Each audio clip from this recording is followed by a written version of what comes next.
नमस्कार साथियों, आप सभी का अभ्युदय आईएएस के ऑनलाइन प्लेटफॉर्म पर बहुत बहुत स्वागत है। मैं कैलाश चौधरी आपका बहुत बहुत स्वागत करता हूं। जैसा कि हम पढ़ रहे थे गवर्नमेंट स्कीम्स के बारे में, जो अपने पार्ट बी में है, उनमें से हमने अमृत स्कीम को कंप्लीट किया, हृदय स्कीम को कंप्लीट किया। उसके पश्चात हमने एनयूएलएम, जो राष्ट्रीय आजीविका शहरी आजीविका मिशन था, दीनदयाल अंत्योदय, वो कंप्लीट किया। और आज हम करने जा रहे हैं प्रधानमंत्री आवास योजना शहरी। अपने सिलेबस में जैसे ये स्कीम दे रखी है, इसके पश्चात हमारे 4 स्कीम और बचेगी, जिनमें से 3 तो इंदिरा गांधी जी से संबंधित है, जो राजस्थान सरकार की स्कीम्स है। इंदिरा रसोई योजना, इंदिरा शहरी रोजगार गारंटी योजना और इंदिरा क्रेडिट कार्ड योजना, उनके बारे में देखेंगे। जो आज के बजट के बाद में हमें नए डाटा मिलेंगे, उनके अकॉर्डिंग इनको देखेंगे। और एक स्वच्छ भारत मिशन जो शहरी है, उसके बारे में देखेंगे। उसका जो नया नवीनतम सर्वेक्षण अभी जारी चल रहा है, तो उसको कंप्लीट होने के बाद में इसमें जो नए डाटा होंगे उनको ऐड करके इस स्कीम को कंप्लीट करेंगे। तो आज ही क्लास शुरू करते हैं प्रधानमंत्री आवास योजना से। प्रधानमंत्री आवास योजना के मुख्य रूप से हमें 2 कंपोनेंट मिलते हैं, ठीक है। एक तो हो गया अपना शहरी और एक ग्रामीण। देखिए स्कीम के नाम से देखिए, प्रधानमंत्री आवास योजना, मतलब कि इस योजना के अंतर्गत लोगों को, जो बेघर है, जिनके पास आवास है, उनको अफोर्डेबल आवास प्रोवाइड करवाना इस स्कीम का मुख्य उद्देश्य होगा। जिसमें भी 2 कंपोनेंट है, शहरी क्षेत्र में और ग्रामीण क्षेत्र में। जो अपने सिलेबस में है वो शहरी क्षेत्र का दे रखा है, तो अपना मुख्य फोकस कहां होगा? तो शहरी क्षेत्र में प्रधानमंत्री आवास योजना है, उस कंपोनेंट पर मुख्य रूप से अपना फोकस होगा। तो इसकी मुख्य चीजें देख लेते हैं कि कौन कौन सी बातें इसमें हमें देखने को मिलती है। कि सबसे पहले तो इसकी शुरुआत कब हुई? इसकी शुरुआत 25 जून 2015 को प्रधानमंत्री श्री नरेंद्र मोदी द्वारा हाउसिंग फॉर ऑल, सभी के लिए आवास, सबके लिए आवास, हाउसिंग फॉर ऑल योजना की शुरुआत की गई, ठीक है। हाउसिंग फॉर ऑल योजना की शुरुआत की गई। इस योजना के अंतर्गत क्या है? 31 मार्च 2022 तक सबको अफोर्डेबल आवास उपलब्ध करवाना इसका मुख्य उद्देश्य था। तो जो डेट कौन कौन सी याद रखनी है आपको? 25 जून, 31 मार्च। 25 जून 2015 को ये स्कीम शुरू होती है। इसका मुख्य उद्देश्य रहता है कि 31 मार्च 2022 तक हमें सभी लोगों को अफोर्डेबल जो हाउस है वो उपलब्ध करवाना है। इस योजना, सबके लिए आवास योजना का कंपोनेंट है प्रधानमंत्री आवास शहरी योजना, जो अर्बन क्षेत्र में लागू है, प्रधानमंत्री आवास योजना शहरी, ठीक है। तो ये डेट याद रखनी है, 25 जून 2015, 31 मार्च 2022 तक करवाना था। पहले इसके टारगेट क्या थे? 31 मार्च 2022 तक, जैसा कि हमने पढ़ा, लेकिन इसको फिर बढ़ाकर 31 दिसंबर 2024 तक कर दिया गया। कितना कर दिया गया? 31 दिसंबर 2024 तक इसका टारगेट का जो ड्यूरेशन है उसको बढ़ा दिया गया है। तो ये डेट भी आपको याद रखनी है। एमसीक्यू ऐसा आ सकता है कि प्रधानमंत्री आवास योजना शहरी का जो टारगेट फुलफिल करने थे 31 मार्च 2022 तक, उसको एक्सटेंड करके क्या कर दिया गया है। तो इसमें यहां पर अलग अलग ऑप्शन आ सकते हैं, 31 दिसंबर 2023, 24, 25, 26। तो 31 दिसंबर 2024 आपको याद रखना है। अब देख लेते हैं नोडल एजेंसीज कौन सी है इस स्कीम में। तो भारत सरकार में जो आवास और शहरी मामलों का मंत्रालय है, ministry of housing and urban affairs. Ministry of housing and urban affairs जो मिनिस्ट्री है, वो इसकी नोडल मिनिस्ट्री है। राज्य सरकार में स्वायत्त शासन विभाग की भी एक संस्था है, रुडसिको,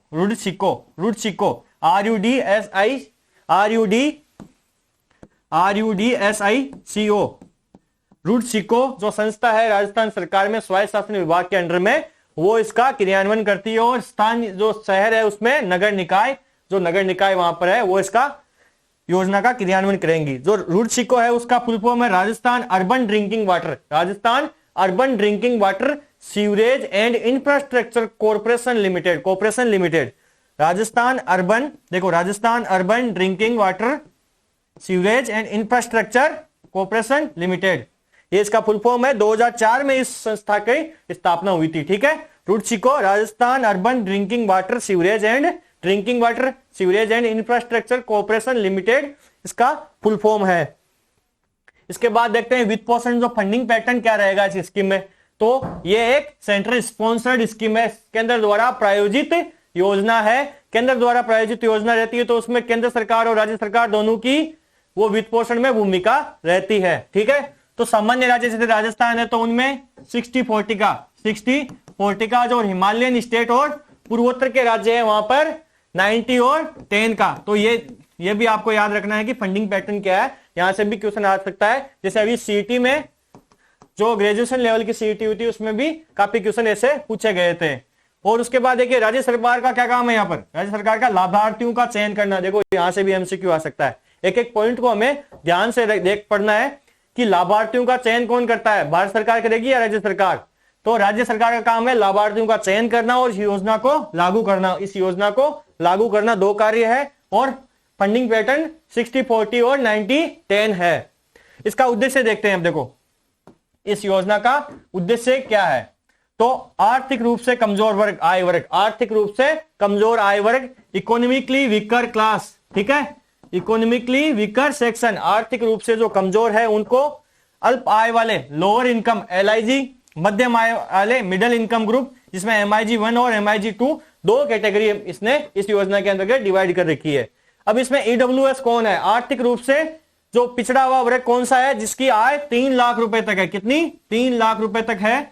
और जो मिडिल इनकम ग्रुप है, जो LIG अल्प आय वाले कौन से, निम्न आय वाले, जिनकी आय 6 लाख रुपए तक है, कितनी 6 लाख रुपए तक। और जो मध्यम आय वर्ग वाले है उसमें 2 कैटेगरी है, एक तो 12 लाख रुपए तक, 6 से 12 लाख रुपए, और एक 12 से 18, 12 से 18, 12 से लेकर 18। तो इस तरीके से मोटे मोटे 3 कैटेगरी में है और तीसरी कैटेगरी का सब डिवीजन करके 2 कैटेगरी में और है। जो EWS है, जो जिनकी आय 3 लाख तक है, उनको 30 वर्ग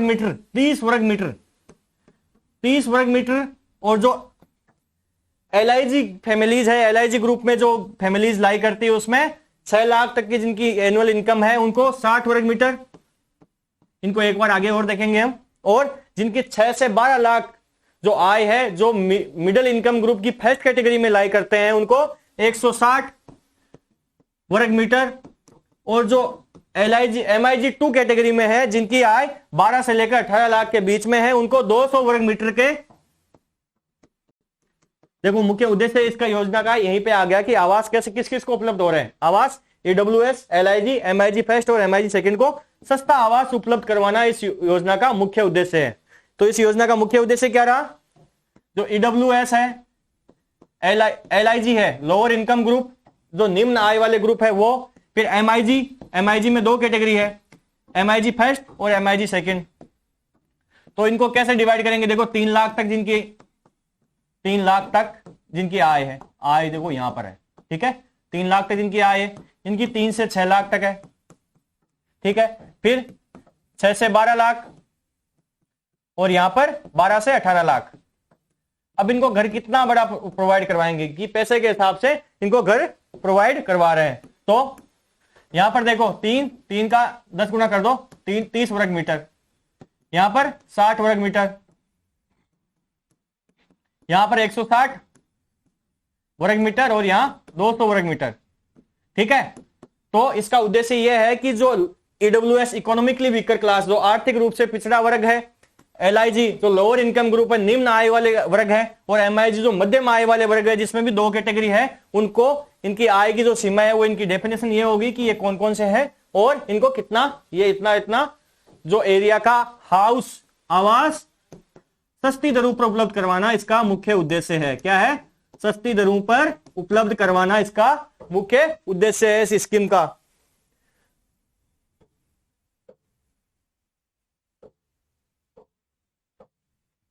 अब देख लेते हैं इसमें कौन कौन किस किस को शामिल किया गया है इस स्कीम में, ठीक है, कौन कौन इसमें शामिल है, इस स्कीम में किस किस को शामिल किया गया है। तो संपूर्ण शहरी क्षेत्र, क्योंकि यह स्कीम का जो कंपोनेंट है हाउसिंग फॉर ऑल, इसका जो शहरी कंपोनेंट है, अर्बन कंपोनेंट है, उसके बारे में पढ़ रहे हैं, तो संपूर्ण शहरी क्षेत्र जिसमें सांविधिक क्षेत्र जो स्टेचुरी टाउन है वो भी आएंगे, अधिसूचित योजना क्षेत्र जो नोटिफाइड टाउन है, डेवलपमेंट अथॉरिटीज है, जो स्पेसिफिक एरियाज है, और औद्योगिक विकास जो इंडस्ट्रियल डेवलपमेंट प्राधिकरण अथॉरिटी के अंडर में आते हैं, वो सारे क्षेत्र इसमें आएंगे। इस योजना के अंतर्गत दिव्यांग, वरिष्ठ नागरिक, SC ST OBC, अल्पसंख्यक, एकल महिलाएं, ट्रांसजेंडर और समाज के कमजोर वर्ग को वरीयता दी जाएगी। मतलब प्रायोरिटी किसको दी जाएगी? दिव्यांग हो, वरिष्ठ नागरिक हो, महिलाएं हो, जो एकल महिलाएं हैं उनको, SC ST OBC है, या ट्रांसजेंडर है, या समाज के जो कमजोर वर्ग है उनको वरीयता दी जाएगी।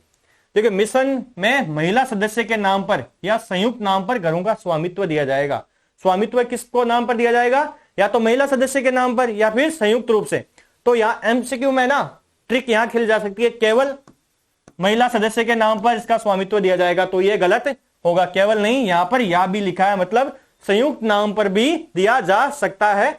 इससे क्या? महिला सशक्तिकरण को बढ़ावा मिलेगा, महिला सशक्तिकरण को बढ़ावा मिलेगा। इसी तरह जैसे वो अपना जन आधार कार्ड है, राजस्थान में चलता है, वो भी फीमेल जो है उसी के नाम पर उसको मुखिया माना जाता है इसमें, जन आधार कार्ड में भी। तो यहां पर भी प्रायोरिटी तो इनको दी जाएगी जो महिलाओं को, कि महिला अगर वहां है तो महिला के नाम पर इसका घर का स्वामित्व दिया जाएगा, लेकिन संयुक्त नाम पर भी दिया जा सकता है। तो केवल वाली ट्रिक आए तो हमें इसको एलिमिनेट करना है यहां पर, ठीक है, ये याद रखना। ये योजना मांग संचालित दृष्टिकोण को अपनाती है कि डिमांड होगी उसी हिसाब से अप्रूवल होगी। तो डिमांड ड्राइवन जो दृष्टिकोण है, इसका एस्पेक्ट है, प्रोस्पेक्टिव है, उसको अपनाती है, ठीक है। और शौचालय के निर्माण हेतु स्वच्छ भारत मिशन जो हम आगे पढ़ेंगे, स्वच्छ भारत मिशन शहरी अपने सिलेबस में 12,000 रुपए भी इसी स्कीम में दिए जाते हैं। तो हमने देखा कौन कौन शामिल है, ये हमने देख लिया कि इसकी मुख्य विशेषताओं में। अब इसमें क्या क्या शामिल है कि एक हाउस बनेगा तो उसमें क्या क्या सुविधाएं होंगी। शौचालय होगा, ये हमने देखा स्वच्छ भारत मिशन के अंडर में 12,000 रुपए अलग से दिए जाएंगे। पानी की आपूर्ति होगी, विद्युत, रसोई जैसी बुनियादी सुविधाएं इन हाउस में होंगी। उसके बाद इसके लक्ष्य क्या है, इस स्कीम के टारगेट क्या है? इसमें 2 करोड़ घर बनाने हैं। कितने शहरों में? 500 शहरों में 2 करोड़ घर बनाना इस PM आवास शहरी का जो लक्ष्य है, टारगेट है। इसमें देखो 3 चरणों में, कितने चरणों में? 3 चरणों में। तो प्रथम चरण है वो अप्रैल 2015 से मार्च 2017, ठीक है, अप्रैल 2015 से मार्च 2017। पहले चरण में कितने बनेंगे? 100, फिर बाकी बचे 400, तो 200 शहर इनमें बनेंगे।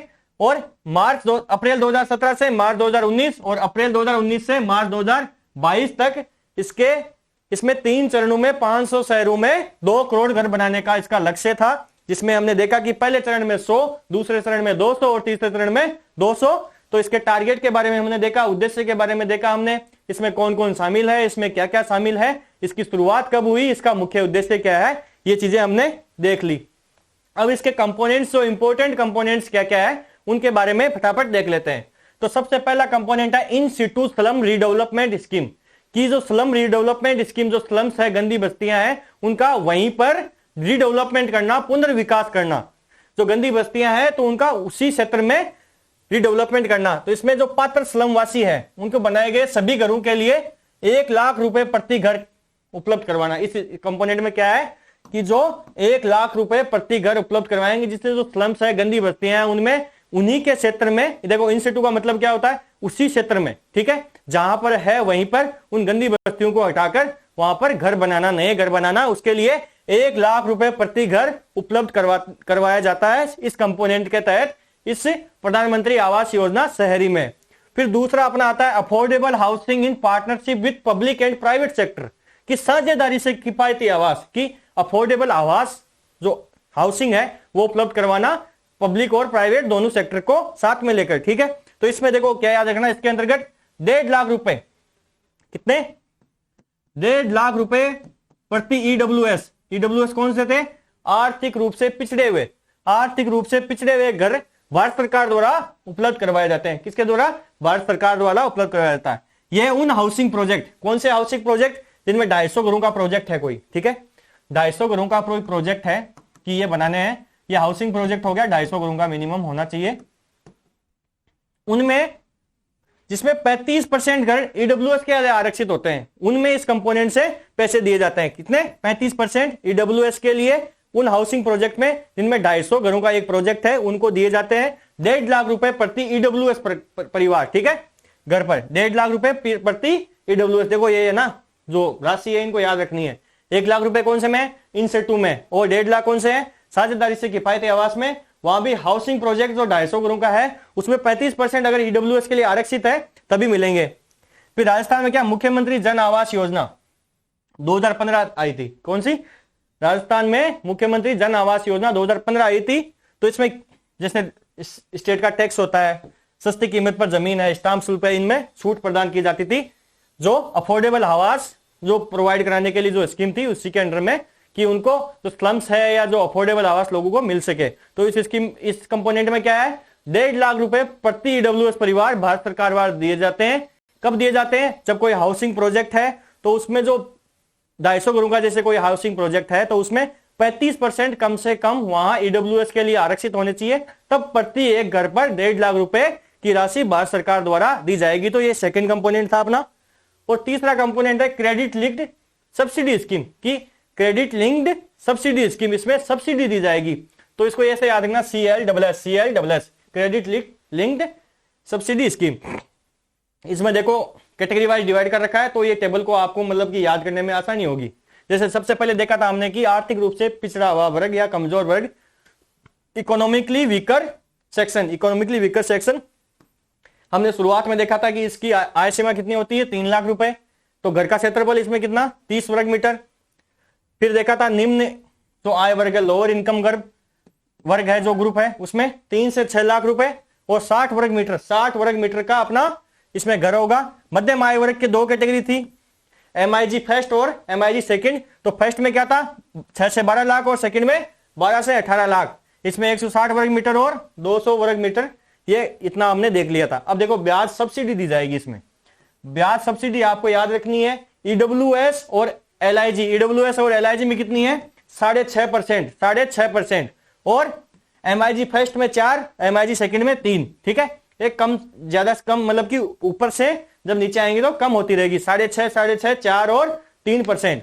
इसमें जो ऋण राशि है 6 लाख, 9 लाख, 12 लाख, 6, 9, 12। इसमें देखो ये यहां से स्टेटमेंट उठ के आ सकता है, तो इसको आपको याद रखना है कि 3% से 6.5% तक 2.67 लाख की ब्याज सब्सिडी दी जाती है। कितनी, 2.67 लाख की ब्याज सब्सिडी दी जाती है। 3% से 6.5% की दर से 2.67 लाख की ब्याज सब्सिडी दी जाती है इस कंपोनेंट के अंडर में। अपना फोर्थ कंपोनेंट है BLC, कहते हैं इसको BLC, subsidy for beneficiary lead individual house hold, की सब्सिडी दी जाती है बेनिफिशियरी लीड, की लाभार्थी के नेतृत्व में व्यक्तिगत घर का निर्माण, कि लाभार्थी के नेतृत्व में व्यक्तिगत घर का निर्माण की subsidy for beneficiary lead individual house construction. जिनके पास जमीन का पट्टा है ना, या फिर पहले से घर बनाया हुआ है, तो उनको क्या होता है, सरकार द्वारा 1.5 लाख रुपए दिए जाते हैं, जिससे वो अपने जो खुद का व्यक्तिगत घर का निर्माण कर सके। तो 1.5 लाख एक तो देखो यहां दिए जा रहे हैं, एक कहां दिए जा रहे थे, सेकंड कंपोनेंट में, जिसमें क्या था कि कोई प्रोजेक्ट है अफोर्डेबल हाउस का, 250 घरों का कोई प्रोजेक्ट है, तो उसमें अगर 35% ईडब्ल्यूएस के लिए रिजर्व है उसमें, तब उसमें प्रति ईडब्ल्यूएस परिवार पर या घर पर 1.5 लाख रुपए की राशि दी जा रही थी। तो इस तरीके से हमने चारों कंपोनेंट अपने इस स्कीम के कर लिए। अब एक जो किफायती रेंटल कॉम्प्लेक्स, जो affordable rental house complex scheme है, इसको ये घटक जो कंपोनेंट है वो आत्मनिर्भर भारत पैकेज आया था ना, उसमें इसको मतलब कि जोड़ा गया था। शुरुआत 2020 से हुई थी। इसका मुख्य उद्देश्य आप याद रखना, ठीक है, यहां से भी क्वेश्चन आ सकता है। जो किफायती रेंटल हाउस कॉम्प्लेक्स है, affordable rental house complex scheme है, उसकी शुरुआत आत्मनिर्भर पैकेज के दौरान हुई 2020 में। और इसका क्या है, मजदूरी करने से दूसरे शहर में, जैसे गांव से कोई मजदूरी करने शहर में आया है, ठीक है, तो मजदूरों को सस्ते किराए पर, ध्यान रखना किराए पर, यहां भी क्या लिखा हुआ है, रेंटल हाउस घर उपलब्ध करवाना मजदूरों को। जैसे गांव से, जैसे अभी कोरोना के टाइम क्या हुआ, बिहार और पूर्वी यूपी से काफी जो मजदूर थे वो मतलब कि वहां के गांव से बड़े बड़े शहरों में नौकरी कर रहे थे, जॉब कर रहे थे, अपनी मजदूरी कर रहे थे, लेकिन उनको वहां से जो कोविड-19 के टाइम में अपने मतलब कि जो जहां नौकरी कर रहे थे वहां से वापस अपना पलायन करना पड़ा। तो अगर वहां पर और उनको काफी समस्याएं भी आती है। इसी कारण स्लम्स का डेवलपमेंट भी इसी कारण होता है, क्योंकि जो बाहर से मजदूर आते हैं, जो प्रेशर रहता है पॉपुलेशन का, वो सहन नहीं कर पाता और उनको एक क्वालिटी जो हाउस है, एरिया है, वो नहीं मिल पाते, इसलिए उनको कंजेस्टेड जगह रहना पड़ता है और वो स्लम्स का डेवलपमेंट हो जाता है। तो अगर ये चीजें पहले से ही तय होगी तो स्लम्स का निर्माण ही कम होगा। स्लम्स कम होगी तो जो अपने स्कीम में सबसे पहला था, तो स्लम्स के अंदर हम डेवलपमेंट कर रहे हैं, अगर पहले से कर देंगे तो उस कंपोनेंट में जो हमें कार्य करना पड़ रहा है वो कम करना पड़ेगा, और जो ऐसी स्कीम्स है इनको अच्छी तरीके से इनको इंप्लीमेंट किया जा सकता है, इनके रिजल्ट अच्छे आ सकते हैं अगर इनको प्रिकॉशनरी कोई स्टेप लिए जाए। जैसे ये है कि उनको जब आ रहे हैं तो उनको सस्ते मतलब कि दरों पर किराए पर ही घर मिल रहा है, तो उनको ऐसी जगह पर रहना नहीं पड़ेगा। ठीक है, तो एक तो ये है। फिर एक लाइट हाउस प्रोजेक्ट है, इसके बारे में आपको मतलब कि जानना चाहिए कि ग्लोबल हाउसिंग टेक्नोलॉजी चैलेंज के दौरान क्या नई टेक्नोलॉजी के माध्यम से कम कीमत पर घर निर्माण करवाना किया जाएगा। इस प्रोजेक्ट का क्या हुआ, मैं जो ग्लोबल हाउसिंग टेक्नोलॉजी चैलेंज के तहत नई टेक्नोलॉजी किसे करेगा, कम कीमत में घर का निर्माण करेंगे। और प्रधानमंत्री मोदी जी ने 1 जनवरी 2021 को 6 शहरों से शुरुआत की थी। 6 शहर कौन कौन से हैं? चेन्नई, राजकोट, इंदौर, लखनऊ, अगरतला, रांची। चेन्नई, राजकोट, इंदौर, लखनऊ, अगरतला और रांची। इस तरीके से अपनी जो स्कीम है प्रधानमंत्री आवास योजना वो कंप्लीट होती है। इसका जो नोट्स है वो अपलोड हो जाएंगे अभी आपके ऐप पर, तो इनको आप पढ़ लेना एक बार। इस स्कीम में ज्यादा कुछ इतना खास है नहीं, कुछ डेट्स हैं, कुछ जो राशि है वो याद करनी है। तो इसी के साथ अब आज की स्कीम को इसको कंप्लीट करते हैं, और जो आगे अपनी जो वीडियो आएगी उसमें हम स्वच्छ भारत मिशन जो शहरी है उसको कंप्लीट करेंगे, और बाकी की जो 3 स्कीम्स जो राजस्थान सरकार की है वो बाकी है उनको कर लेंगे। तो उसके बाद क्या अपने कुछ चीजें बचेगी, जैसे कि पार्ट बी में एक तो पार्ट है एक्ट का, फिर कुछ रूल्स है, उसके बाद अपना स्कीम्स का पार्ट है। तो स्कीम्स में अपनी आज 4 स्कीम्स हो गई, 4 बाकी है, तो इनको कंप्लीट कर लेंगे तो ये कंप्लीट हो जाएगा। और फिर विकास सर जैसे एक्ट का काम करवा रहे हैं, रूल वाला करवा रहे हैं, तो वो भी चीजें हो जाएगी। ठीक है, तो पार्ट भी आपका कंप्लीट हो जाएगा। और पार्ट ए में जैसे राजस्थान ज्योग्राफी का मोस्ट ऑफ पार्ट कंप्लीट हो चुका है, कुछ चीजें रह चुकी है जो इकोनॉमिक सर्वे के बाद में एड ऑन करके करवा देंगे, जैसे उद्योग का चैप्टर है या बाकी जो चैप्टर है, जैसे सेंसस का चैप्टर है, तो कुछ दिनों में आपके जो जनगणना वाला चैप्टर है वो अपलोड हो जाएगा, तो आप उसको देख लेना। ठीक है, तो इस तरीके से। और कुछ शायद सुशील जी का कोई क्रॉप वाला चैप्टर बचा है, फसलों वाला, तो वो भी कंप्लीट करवा देंगे। अभी वो किसी कारण से आउट ऑफ टाउन है, तो आपका राजस्थान ज्योग्राफी कंप्लीट हो जाएगा। और जैसा कि हमारा मतलब हमने कहा था कि 60 डेज का प्रोग्राम है, तो लगभग 1 महीना अभी हुआ है और आपका लगभग 60% कोर्स कंप्लीट हो गया है। राजस्थान पॉलिटी में भी आपके आयोग जो वाले 3 वीडियो आपकी अपलोड हो चुकी है, और 5 आयोग है आपके, तो आयोग कंप्लीट हो जाएंगे। उसके बाद में सुशील जी जैसे ही आएंगे तो उनको वो राजस्थान पॉलिटी या विकास सर राजस्थान पॉलिटी को कंप्लीट करवा देंगे आपके। और इंडियन पॉलिटी की मोस्ट ऑफ द क्लासें हो चुकी है, कुछ क्लासें बाकी है, वो धीरे धीरे आपके अपलोड हो जाएगी। इस तरीके से क्या हुआ, आपका कोर्स 60 दिन के भीतर कंप्लीट हो जाएगा। अब ये आपकी जिम्मेदारी बनती है कि आप किस तरह से इसका रिवीजन करते हैं, किस तरीके से इन चीजों को याद करते हैं, और जो याद की हुई चीजें हैं उनको एग्जाम में किस तरीके से आप उनको इंप्लीमेंट करते हैं, तो जाके आपका रिजल्ट और बेहतर रहे। तो इसी के साथ आज की जो वीडियो है इसको कंप्लीट करते हैं, और जो नेक्स्ट वीडियो होगी उसमें हम अगली स्कीम के साथ आएंगे। तो जय हिंद, जय भारत।